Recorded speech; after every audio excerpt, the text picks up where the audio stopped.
Semua yang tak pernah dibuat Nabi bid'ah. Pernah tak Nabi tunjukkan saya mana dalil Nabi baca Yasin malam Jumat? Pernah tak dibuat Nabi? Tak pernah. Kalau gitu bid'ah.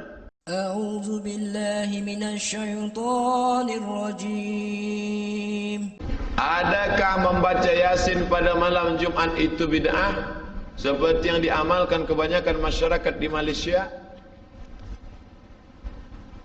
Baca Yasin malam Jumat itu bid'ah. Kenapa bid'ah? Karena tidak pernah dilakukan Nabi. Pernah Nabi baca Yasin malam Jumat? Pernah Nabi baca Yasin malam Jumat? Orang bila dikatakan begitu, awak dari mana? Dari Masjid Muaz bin Jabal. Ada apa? Baca Yasin. Baca Yasin malam Jumat itu bid'ah lah. Nabi kan tak pernah buat. Apa? Awak kata kami bid'ah? Dia pun marah. Tapi dalam hati, iya juga ya. Jangan-jangan bid'ah. Pertama, marah.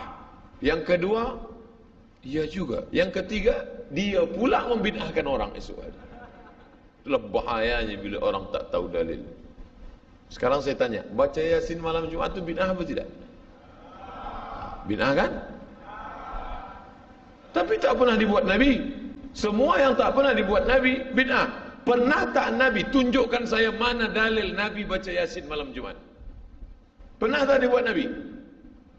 Tak pernah. Kalau gitu bid'ah. Dah banyak yang ragu kan?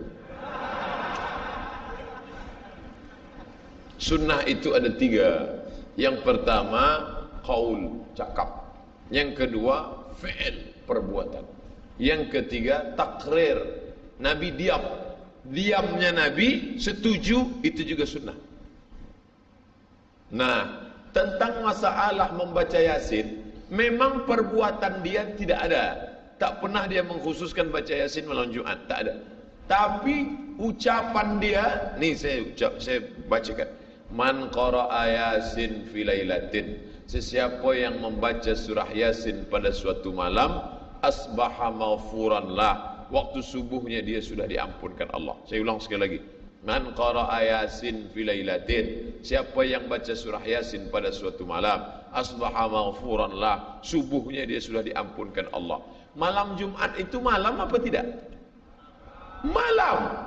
Nabi kan mengatakan siapa yang baca Yasin pada suatu malam. Malam apa? Nabi tak sebut malam apa. Malam Isnin, malam Selasa, malam Rabu, malam Kamis, malam Jumat. Mestinya tiap malam. Tapi kerana ia tidak sanggup tiap malam, dia baca malam Jumat. Kerana Sayyidul Ayyam, dia pilih satu malam. Malam Jumat itu juga termasuk dalam malam yang am. Nabi sebut lailatin, malam bebas. Malam apa saja terserah. Dia pilih malam Jumat kerana keutamaan malam Jumat. Yang paling elok tiap malam. Tak sanggup tiap malam, malam Jumat. Malam Jumat pun tak baca innalillahi wa inna ilaihi rajiun. Lalu orang mengatakan Abdul Somad menyebarkan hadis palsu. Itu hadis tentang baca surat Yasin, hadis palsu. La ilaha illallah. Bukalah tafsir Ibnu Katsir tuan. Nama penulisnya Imam Abul Fida Ismail Ibnu Katsir, ahli tafsir, ahli hadis. Dalam mukaddimah surat Yasin, man qara'a Yasin fi lailatin, siapa yang baca Yasin pada suatu malam, asbaha maghfuran lah, subuhnya dia diampunkan Allah. Isnaduhu jayyid, sanadnya jayyid. Itu Imam Ibnu Katsir. Awak lebih faham daripada Imam Ibnu Katsir. Dia imam, hampir derajat mujtahid, kitabnya besar-besar. Al-Bidayah wan Nihayah Ibnu Katsir. At-Tafsir Quranil Azim Ibnu Katsir. Dia katakan itu tidak hadis dhaif, tapi hadis sanadnya jayyid, layak diamalkan, baik. Sila baca surat Yasin. Tapi membacanya mengapa beramai-ramai? Yasin beramai-ramai. Apa kata Imam Ibnu Taimiyah? Wa qiraatul idarah.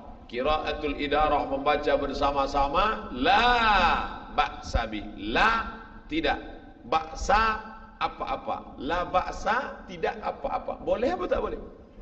Boleh, la ba'sa tidak apa-apa. Kata Imam Nawawi, membaca Quran bersama-sama itu hukumnya mustahab, dianjurkan, membangkitkan semangat. Dia baca sendiri tak semangat, dia baca bersama, Yasin wal Qur'anil Hakim innaka laminal mursalin. Bangkit semangat. Pergi hantu setan baca Yasin bersama. Tapi kata Imam Al-Buhuti, kalau tak sama bacaannya makruh. Ini Johan musabaqah tilawatil Quran. Hebat bacaan. Yang ini tak pandai baca. Tapi manakala baca bersama, kita tak boleh bezakan. Semua pandai. Padahal bila disuruh satu-satu, lain bunyi. Maka yang tak pandai, perbaikilah bacaan.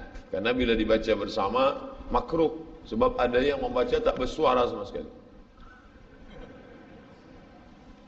Ada sebab itu baca pelan-pelan. Nanti setelah sama tajwidnya, tahsin, baca. Tilawah, tahsin, tadabbur. 3T. Tilawah, baca. Tahsin, perbaiki bacaan, tajwid. Tadabbur, renungkan makna isi. Baca tarjamah, baik.